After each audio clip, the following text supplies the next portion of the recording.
Hello, Whitefish! Reggie Watts at the Wacholds College Center is finally upon us. The big show is this Sunday, September 17th at 7:30 p.m. This means it's time for our giveaway of 2 sets of tickets. If your name is not picked, you can still get 20% off your tickets when you use the code HELLO at checkout. This giveaway is for Instagram only for those watching on other platforms. And the winners are Kelsgrip. And finally, Kate Berries. Kelsgrip and Kate Berries. Your tickets will be available at will call. Today's guest is Ryan Busse. Ryan is the Democratic candidate for governor of Montana, going up against incumbent Greg Gianforte in what has become a tight race.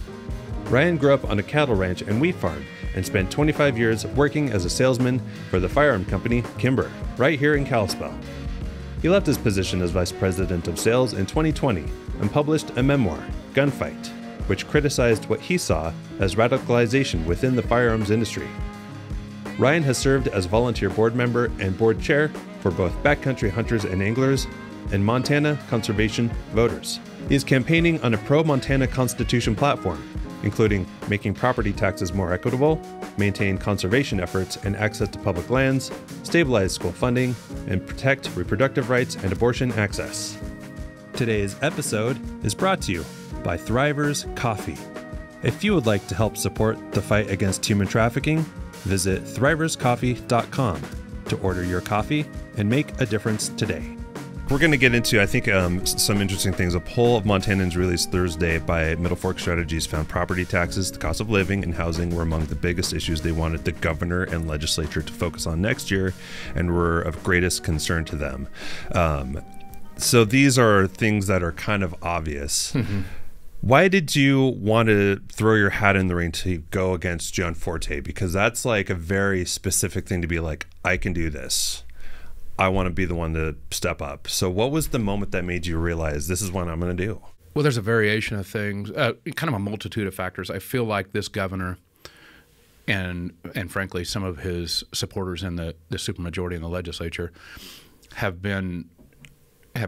pretty ardently and purposely turning this place into a playground for billionaires. You know, it's hard to explain to folks outside Montana, but this has always been a place that didn't pull rank on each other. When you walk into a bar, like, nobody cares how much money you have.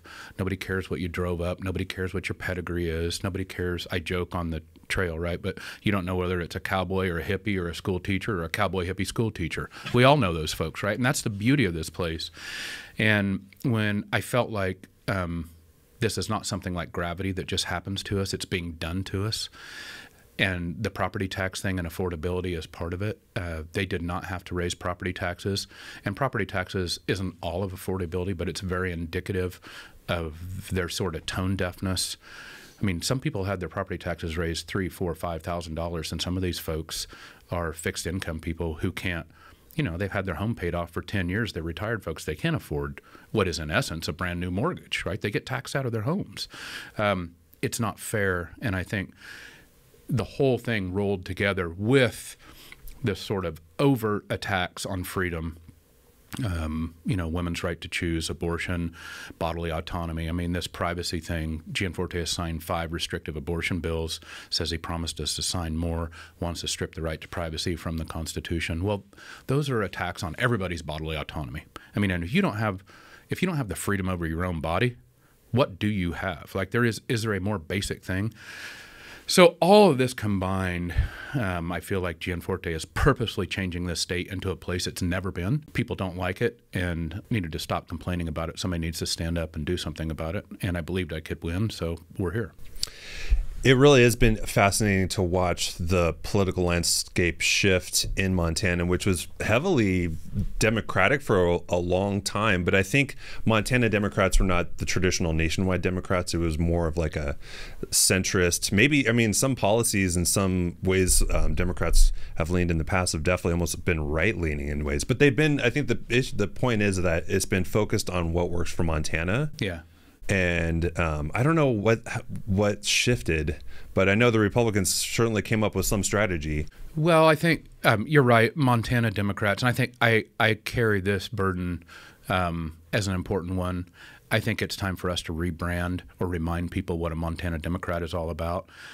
And I can tell you this, voters are just sick and tired of this prepackaged teleprompter, perfect press release kind of speak where, you know, nobody like gets out and says it the way it is or fights for this place in a way that you think we really mean it. And I look at this guy like privatizing our public schools. Man, it pisses me off.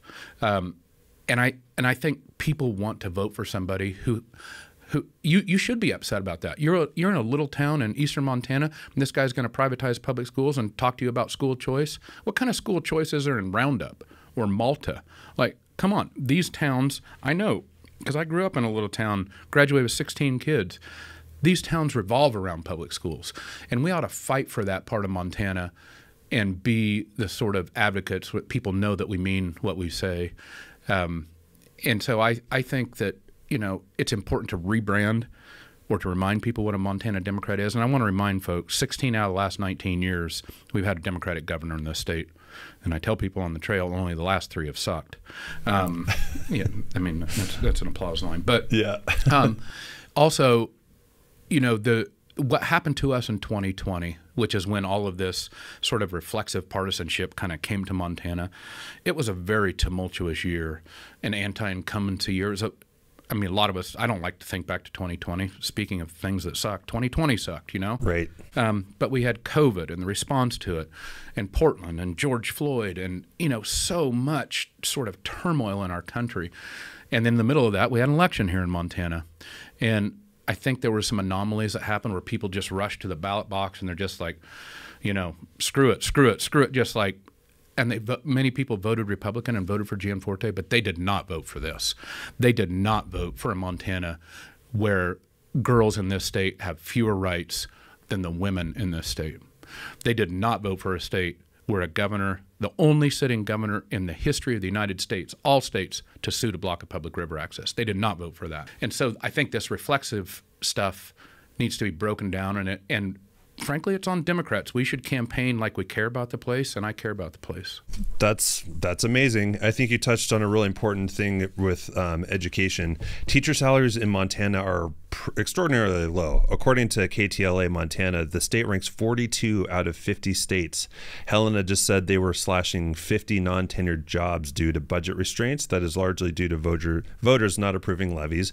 And why have they not approved levies? Because their property taxes have gone up. They don't want to have to pay more taxes. Yeah. This is interesting because education is paid for from local taxes and the state level from income and property taxes. How do we give teachers the support they need? And then to go on top of that, privatizing, taking school funding for school choice, quote unquote, takes even more money away from salaries and from schools. Here's the answer, I think. Let's start with a governor who cares about public education.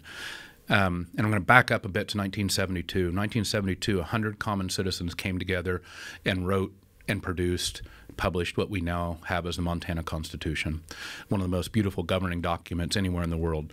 For those of you who've not read the preamble, especially the preamble and then many of the other rights in there, you should go do it as a citizen of Montana. There's some cool things in there. It's really an extraordinary constitution. It's unbelievable. And one of the things that's in there is the enumerated right to an equal public education. We must do this for our kids, and I believe that public education is the backbone of our democracy. There's so many cool equalizing things about Montana. You know, when you walk onto a stream, you're equal with everybody else. When you hunt on our public land, you're equal with everybody else. And when you enter a public school, you're equal with everybody else. And it knocks down this sort of pulling rank that you see across the country, or this sort of worship of wealth that you see across the country, where there's one path, a small, short path for the rich and wealthy, and a lesser path for everybody else. That has never been the Montana way. So on public education, let's start with a governor who cares about public education.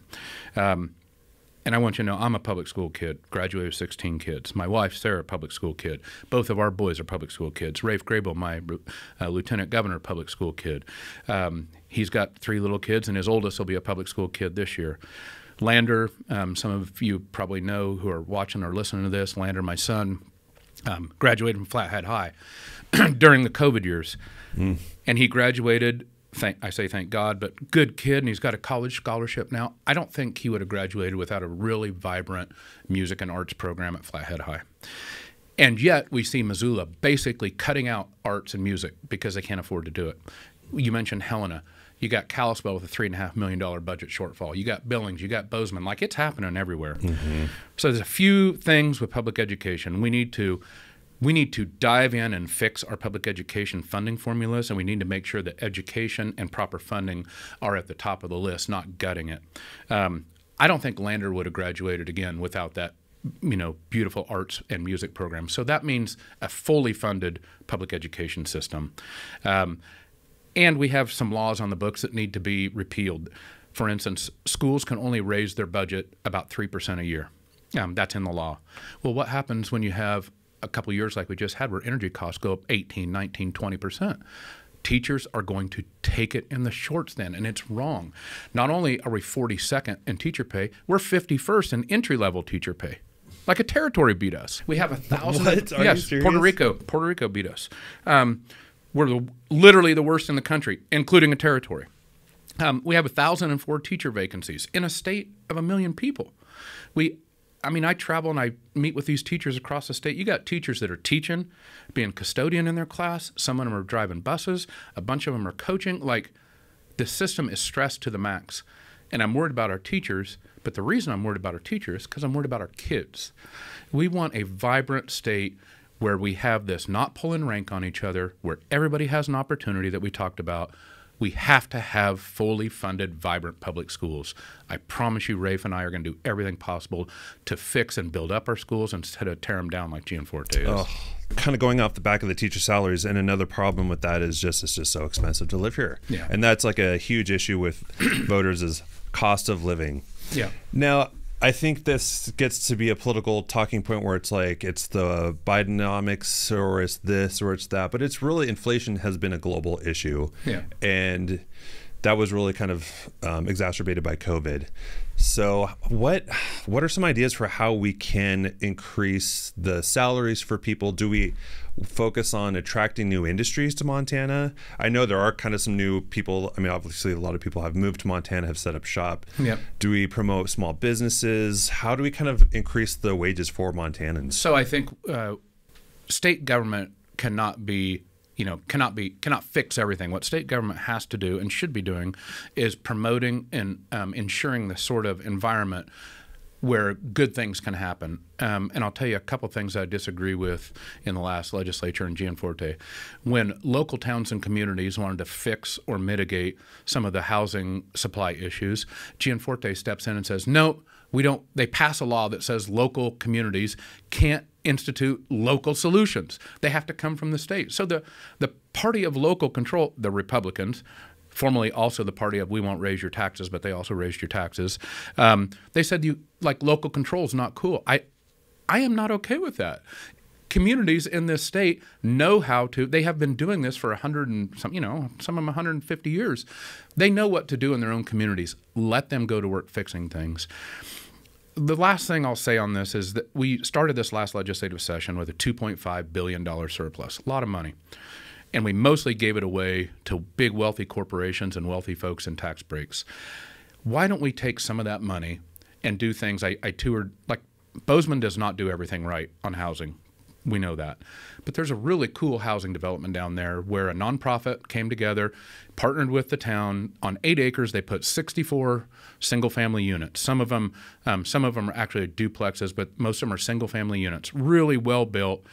They packed them in there, but in a really thoughtful way. And then a land trust and private philanthropy owns half of them, and they sold half of those at 1/2 market value.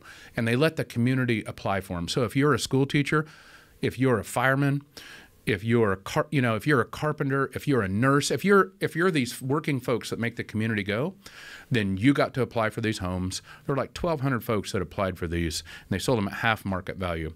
Eventually, the private philanthropy gets paid back, but I'm thinking, why isn't the state facilitating things like that? That's such a great point you bring up, like how impactful nonprofits are in Montana, especially in the Flathead Valley. You've got the Whitefish Community Foundation. Yeah. You've got a lot of housing nonprofits that are really pulling a lot of great resources together. I don't know if that's specific to Montana, but I mean, you can definitely see the impact that philanthropy and nonprofits have more than, say, like, I'm not against free market capitalism, but that system is not working for the people that need housing the most. We have to be honest with ourselves.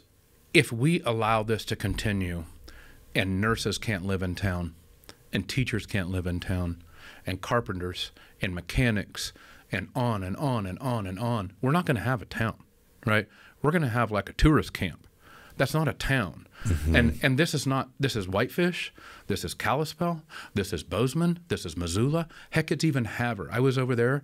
I stopped and talked to the police force in Havre, and they got spots for 21 people. They can only hire 14. It's in Havre, right?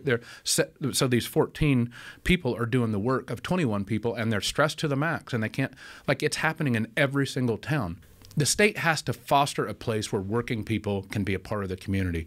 I want to live in a community. That's the sort of magic of the Montana that I've always loved, is the community lives together, drinks together, floats rivers together, goes church together. I mean, let's get back to that.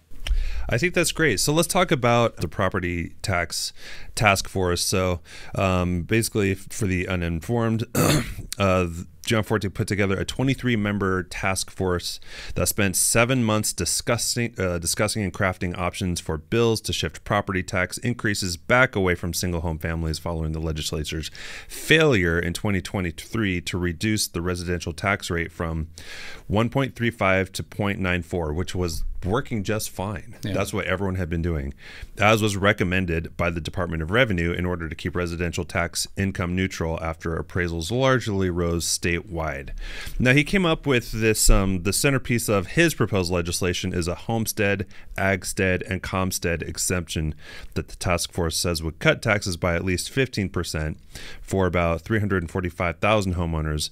And it kind of goes on. It's a very interesting approach, but it doesn't seem to like really get back to what was working. So let's start with, I think everybody needs to understand how we got here and what's happened in past years when we had something like this.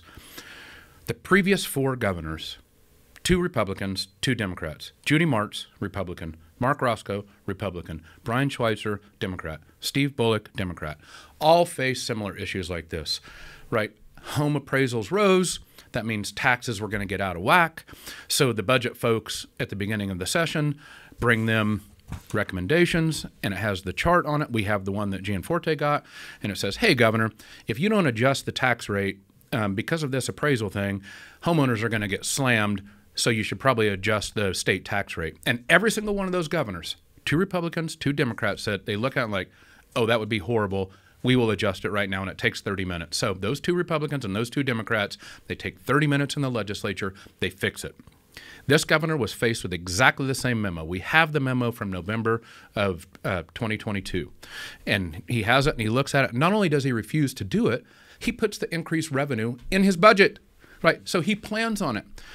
Then when the taxes come out, and everybody gets slammed, Gianforte is like, oh, geez, I don't know what happened. It's the county commissioner's fault. The county commissioners had zero to do with this. And if you want to be proven right on this, go ask the county commissioners. They are hopping mad at this governor for blaming him. He blames the schools, which now we can't pass a school levy. He blames the local communities. The local communities can't, by law, can't raise taxes like this. So he knows he's wrong.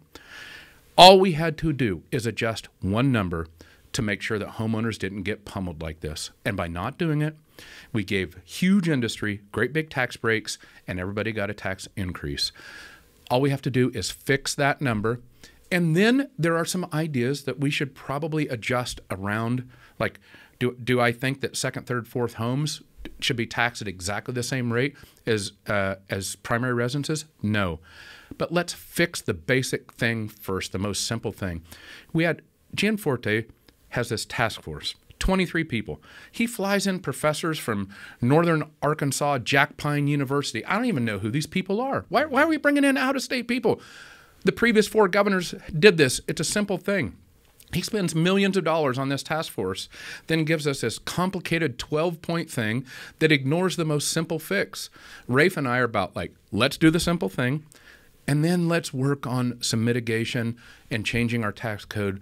But don't ignore the most simple thing and then ask us to believe that you know what's going on. What would you change in the tax code? Like what's your guys' approach in that capacity? Well, I think we have to be.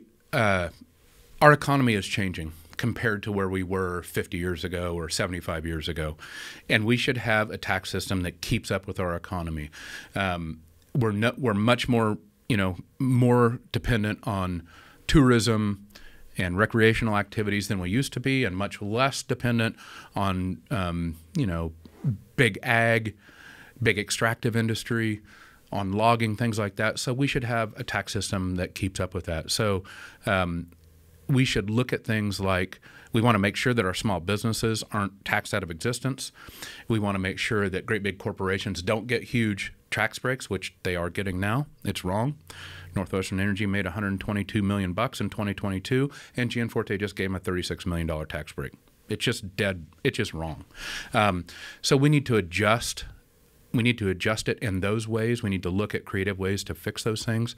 But the very most simple thing is to adjust this property tax multiplier that the state has. If you can't do that most simple thing, can you really be trusted to do all of this other stuff? I don't trust him. What about a sales tax? Do you think we should implement a statewide sales tax? I do not. I've been an opponent to a statewide sales tax. Every proposal I've seen is regressive. It hits working people hard and basically gives the wealthy another advantage. I am a fan. We're sitting in Whitefish here, where you have a local option tax, basically, where I think the town should be able to make those sorts of decisions and make sure that it doesn't hit working people. But I'm not in favor of statewide sales tax. I think that's a great approach. And I think, giving every city the autonomy to do what they feel is right for them is great. Like, I think living here in Whitefish, the resort tax has actually done some remarkable things. And they've tried to design it so it's as least impactful on the local residents as possible. Yeah. It is kind of interesting. And you look at some tax incentives that have brought industry into Montana, which have been very successful, like the Media Act, which gives great tax rebates to film productions and TV productions and even small documentary productions that want to come spend their money in Montana. Yeah, which we rolled back. Yeah, which got rolled back. Yeah, which is, again, a clean. It's not polluting a river. No, right. Yeah. It's not creating a bunch of waste. It brings money in, employs local folks. I was just at a meeting, and carpenter. It has sort of impacts that you don't always see. Guy has a carpenter shop, and he comes to me and goes, rolling back that movie tax credit is going to kill my business. I said, what? He goes, man, I made the sets. Right. And so it leaches out through working people in the community. And why we would roll that back, I don't understand it. That was quite shocking. A friend of mine works at in the movie office, and I think people like to kind of moan and groan about Yellowstone, but Yellowstone brought something like $84 million into Montana that were spent in Montana, doing, like you said, carpenters, electricians, plumbers. People think like movie production sets are like the stars and the producers or the directors, but the majority of that funding is going into trade work and trade skills. And Montana has restaurants, some of the best hotels. Yeah, totally. Guys making sets, sound people, like all these folks, they're employing lots of Montanans. Yeah. So I'm in favor of those sorts of industries, and it doesn't have some sort of lasting deleterious effect on the state. It's not like we have a big Superfund site. Yeah, we have small businesses that made money. I'm like, isn't that good? The impact that certain industries have and how they impact us here, it's really interesting. I've been following your campaign, and it seems like you've been attracting a lot of Republicans who have been really interested in your story. Yeah. Obviously, you work in the firearm industry. Yeah. And what are some stories that you're hearing from Republicans as they come to your events? I guess I want to start by saying when we launched this campaign, I had high hopes for what it might be. And I don't have to tell people in Montana that folks are tired of families being split over politics and workplaces where you can't talk to half the people you work with because everybody's angry at each other. People are really, really tired of that. And the cool thing about Montana is we have such a wonderful state that I think this is, to get that purple small d democracy, egalitarian place back that we love so much, where we vote for people and issues, not like reflexive party. I really feel like this is the place it's going to happen. And so I dreamed of a campaign like that. And early on, I really felt like it was possible, and it proved true. We launched September 14th of last year. It's almost a year ago from where we are right now. And I don't I can't remember. We've done 141 campaign events. We'll do 142 tonight. And I don't remember one where there aren't surprising Republicans there. Some of them kind of quietly back in the corner. And I don't know how, like, I don't have long list of Republican voters, so they seek us out. I remember a guy in Kalispell shows up like, I'm a lifelong law enforcement guy. I've only ever voted for Republicans, but I can't take this anymore. I'm voting for you. I was in Bozeman, Lawrence Van Dyke, this guy, his son is appointed to the federal judgeship by Trump. His son was on the short list of 8 people to be on the Supreme Court by Trump. The Van Dyke family, huge Republican name in Gallatin Valley. And Lawrence's area comes up, same thing, big belt buckle, huge hat. He says, you know what, I'm a Republican. I think I'll always be a Republican, but this Gianforte guy, I can't take him anymore. I'm voting for you.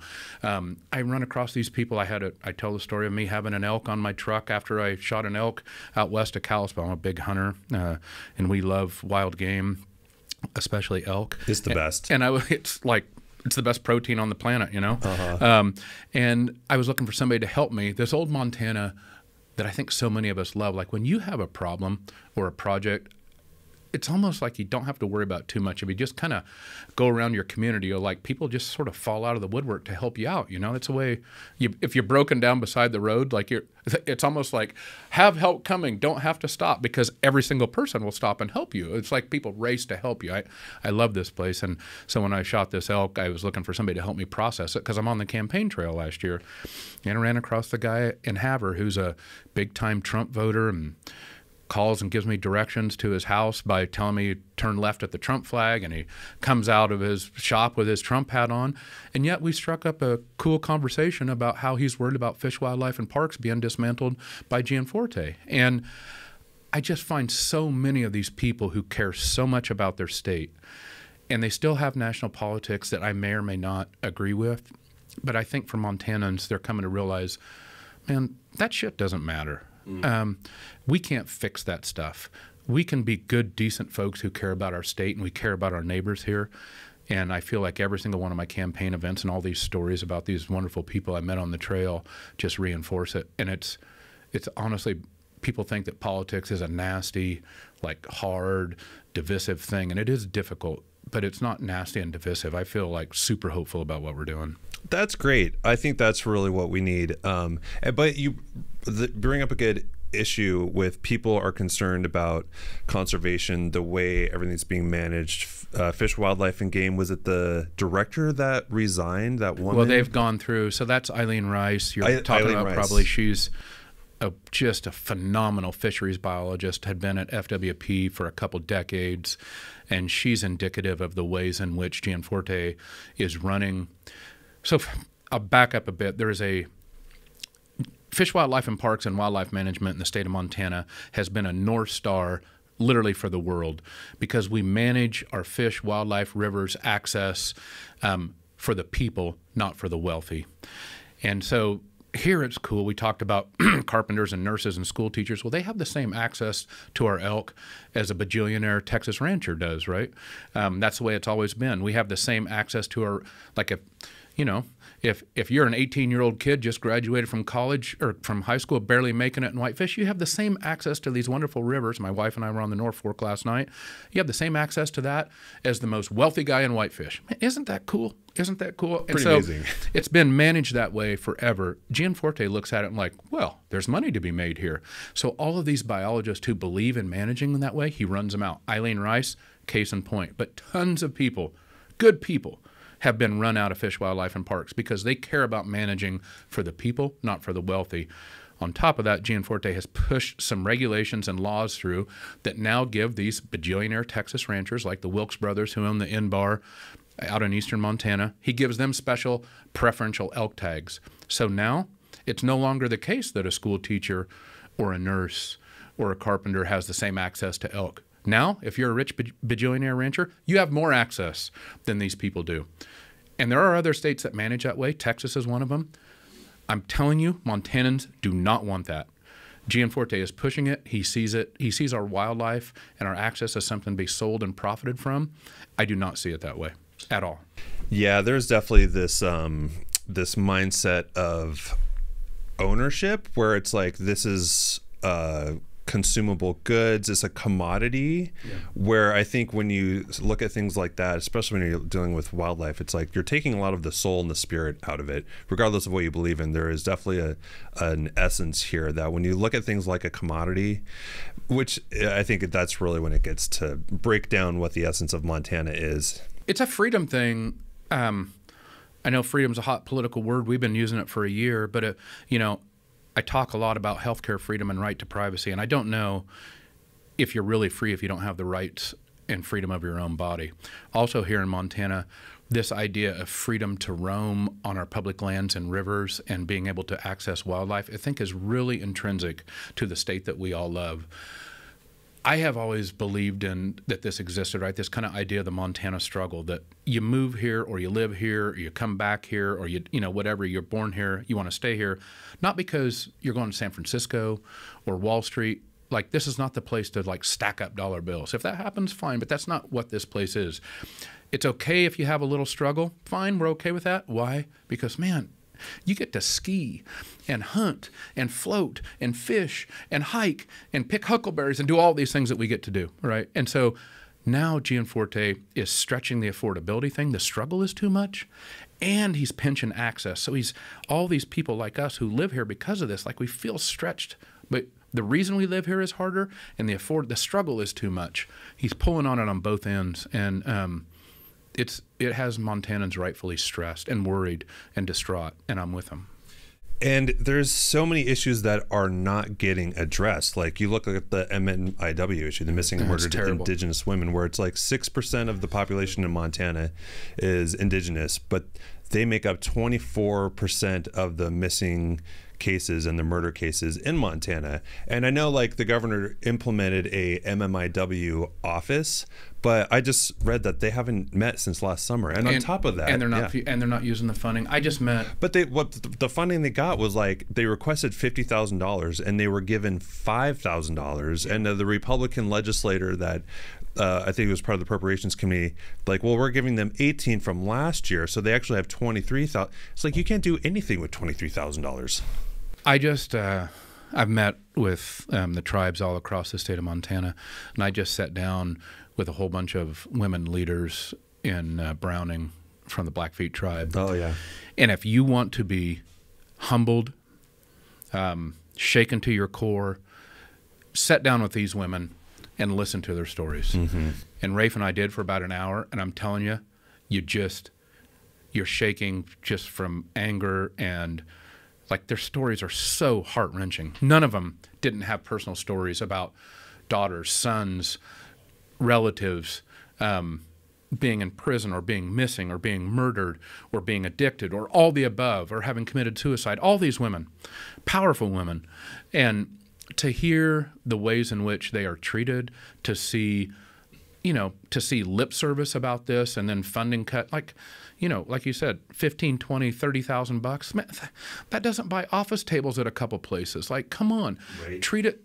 What could be more serious than folks being missing and murdered, and in a criminal justice system which just propagates this, just cycles it over and over.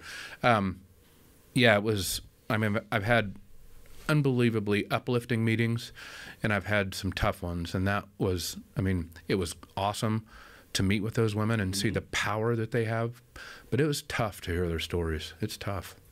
The thing is like there are just not enough of a voting block for politicians to really care about doing anything. Yeah, I mean, I hate to say that, but it's kind of true. It's like they're just. It's not just that. There is embarrassing, evil, outright racism that is emanating largely from the Republican Party in this last. Greg Hertz is a legislator from south of Lake Polson area. He and others introduced bill after bill that is just laced with racism. And I would see this stuff, and these women are so happy to hear somebody like Rafe and I show up and say it, because they feel like they're stuck in a corner and this racist stuff is being lobbed at them and nobody is calling it what it is. Well, they are, there is anti-Native racism alive and well, and it should never come from political leaders. It should never be glossed over by the governor of this state. It should be fought, and we will fight it and call it out for what it is. We owe it to these people. They're citizens of the state of Montana. Right. You know, and they're citizens. In Canada, they're called First Nations for a reason, because they are the First Nation. We need to treat these people with respect. We need to treat like their governments are sovereign. They're not to be looked down upon. We should be peer-to-peer government relations. And we need to have – Governor Schweitzer did a great job of this. He promised when he ran that he would have Native folks, Native representation on every board and commission that he appointed so that their voices were at the table. So you didn't like have to go find them and figure out what they thought after you pass some law. They're there giving advice. We owe it to them. That's a promise we've made. That's amazing. What are some of the bills this guy introduced that were racist? Like, do you know any off the top of your head? Well, there are several anti-sovereignty bills, right? They don't come out and say racism, but like they say, well, okay, let's do away with the treaty system. That was actually Keith Regier here, or the Regier family here in Kalispell, but Hertz supported that. Then they say, well, the tribes can't manage their own wildlife anymore. We'll manage their wildlife. They're just attacking sovereignty every way they can, and they don't, you know, it's not advertised as the racism bill, but you don't introduce those bills if you don't. I mean, basically what you're saying is, well, the Indians, they can't be trusted to manage their wildlife. What? What? So it's laced, it's got an undertow of racism in it. It goes back to the history of just breaking treaties. It's kind of what it's rooted in. It's just trying to sugarcoat it a little bit more. I mean, I was heartened when those bills were introduced. The folks, and I testified on one of them, but like the line to testify against these things, both Native and non-Native folks in Montana, was huge. I mean, dozens and dozens. They basically showed up to say, you guys are out of step.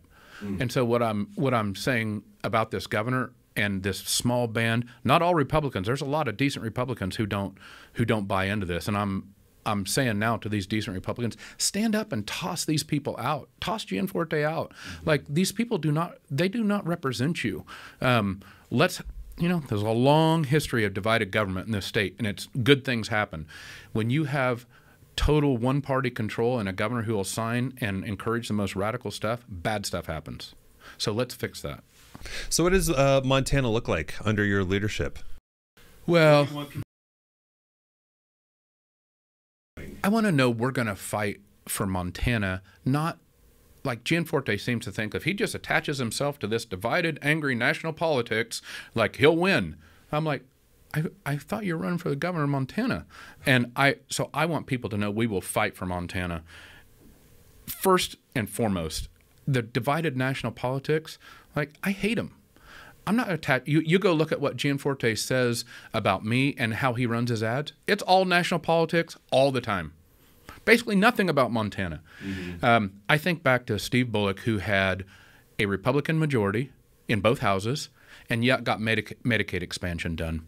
Something that is wildly popular, especially you want to see a bunch of Republicans who are worried about what Republicans are going to do, go talk to hospital administrators, a lot of them conservative folks, about having Medicaid expansion done away with, and it's up again for renewal in 2025. That happens, and Gianforte has refused to say he'll sign it, and a bunch of people in his party hate it. You're going to see ambulance services go away. You talk about missing and murdered programs, that there will be no funding for that. There will be, mental health care programs, they'll go away. Substance abuse programs, they'll go away. Why? All of these things are funded through the federal Medicaid program, which is a 90-10 split, right? Feds pay 90%, state pays 10%. It must happen or we're going to have a healthcare disaster in this state. And it happened originally with a Democratic governor who worked with a Republican majority, and he empowered the good, decent, responsible Republicans who know they want to do the right thing for the state. Those are the people I want to work with. And you have to have a governor who's going to hold the radicals in the party accountable. They need to know that only the good ideas are going to make it up to the table for signing. There's a famous picture of Jason Smalls at Transmittal with this big stack of bills that they're going to shove through like in the next 3 hours. Nobody has read that big stack of bills, and they're shoving it through because they have a governor who just says yes, yes, yes, yes to the most radical ideas. But if you have a Democratic governor who works with responsible Republicans, then that stack is narrow. Good ideas have to be in there. Only the best ideas make it to the desk. And then because they know they have a governor who's going to veto bad stuff. So let's get back to working for Montana instead of this having a state where we try to apparently teach people how to hate each other. Like, I don't know what that's about. That's not the Montana I've ever known. It's really, Montana culture really is nonpartisan. Yeah. It's like, I definitely sit right in the middle, but I love my left-leaning friends as much as I love my right-leaning friends. And it's important to understand their point of views so that you can steelman the arguments you might disagree with. Well, I think the important thing is that left and right here in this state, there is a line down the middle of people that care about this state. The thing that we need to toss aside is our national politics. If our national politics are telling you to hate each other just because of the flag they have or the hat they have, and absent any caring about this state, that needs to be done away with. And I'm so hard because there are all these people coming to our events that are doing exactly that. I realized a long time ago, I'm not going to be able to change national politics. I can't fix that. I can fix the state of Montana. We, as collectively here, we're not going to fix national politics. We'll have some tiny little impact on it. We can have a huge impact on this state. And Montana's always had this outsized impact. I think of, from Mike Mansfield to all of these political leaders and political movements. Like, it's a state of a little over 1 million people now, but we have this big outsized impact. I'm like, let's just focus on this magic place. The states around us, honestly, a little bit of a shit show. Idaho, yeah, making women fly out of the state to have medically necessary procedures. I don't want that here. Wyoming, same. North Dakota, South Dakota, same. Like, we are this sort of island of purple, egalitarian democracy. Like, let's keep that. Somebody told me the other day, like, I can just feel so much different and better when I drive into the state of Montana. I'm like, yes, it does. Mm-hmm. Yes, it does. Let's keep that. That's amazing. I think empowering the next generation to have a voice is something that I feel like with your son and the climate case that he and others brought against the governor and the government for violating their constitutional rights. And this is what brings us back to like how beautiful of a document the Constitution is, the Montana Constitution. Amazing, yeah. Can you talk about history a little bit? Like, for the people that don't know, I mean, I know it's been made pretty aware, but like, what impact does that case have logistically and just for like the spirit of like the next generation wanting preservation of their health and their environment? I'll start with a little bit for those who don't know the history of the Montana Constitution. It's super cool. 1972. So think about, and remember, Montana had been a leader, sometimes not in a good way. Like, we have big Superfund sites here. We had the Copper Kings 120 years ago. We had very wealthy people who literally walked around the streets of Butte and other places buying our elections. We had massive environmental catastrophe. We had all of these things. So Montanans come together, 100 of them in 1972, common folks. The only requirement was you could not be an elected official. Right? So 100 people come together and they set themselves at the Montana Constitutional Convention in 72 alphabetically, not by party. And they produce this document. Go read the preamble. Probably the most beautiful preamble. I mean, it sounds geeky, but like, you should put it on a bumper sticker and put it on your car. It's so beautiful. I'll put a link to it in the show notes for sure. Yeah, it's really cool. But also in there, Montanans in 72, they're looking at like, okay, let's have a governing document that is for Montanans. So in that document, there is the enumerated right, Article 9, the enumerated right to a clean and healthful environment. It's in the Constitution. There's an enumerated right to a public education. We talked about that. There is the enumerated right to know. There is the enumerated right to privacy. Like, all of these things that protect Montana citizens from a corrupt government. And now you have 16 kids, my kids are 2 of them, and they stand up and say, hey, we have the right to a clean and healthful environment. So they're constitutional conservatives. They're conservative kids standing up for their constitutional right.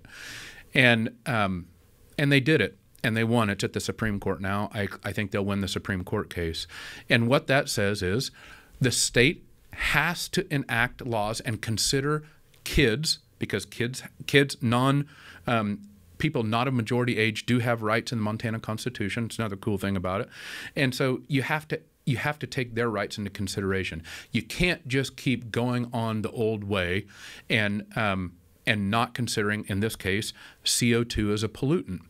It would have been akin to, back in the Copper King days that, yeah, don't worry about arsenic, we're gonna pass laws that say you can't consider arsenic. Why people are dying from arsenic poisoning. So now all that this case does is make sure that the governor and the state agencies respect the science of climate change when they're thinking about permitting. It doesn't mean we're going to have this massive upheaval, but it means Montana is going to be a leader instead of a follower. And working people have to be at the center of that. Working people that have electrified this country, working people that are now producing coal and running power plants, they have to be at the center of this. But when you're growing up on a farm, you walk outside, when you're in the middle of the drought. You can have people tell you you're not in the drought. You can read stories that tell you you're not in a drought, but when you're in a drought. It's hot and it's dry, you're in a drought. Only the people that go out of business pretend that you're not in the drought. Montana now just has to deal with reality. That's what it's going to be. Oh, that's amazing. Is there any legislature that's up on the ballot that we should also be aware of? Anything coming up? I know there's some things are still trying to get passed. So I-128, which is codifies, this governor signed, I'll throw these numbers out there. Nobody needs to remember them, but Senate Bill 154, Gianforte said that was his proudest achievement. Senate Bill, he signed it on May 3rd of last year. Senate Bill 154 promises to strip the right to privacy from the Montana Constitution we were just talking about. The right to privacy is what grants all of us rights to our own body, bodily autonomy, and it's what grants women the right to an abortion and sort of reproductive health care. Gianforte hates that. He signed these 5 bills. He sponsored the Life at Conception bill when he was in the House. That's the law that outlaws IVF. He is a zealot on this.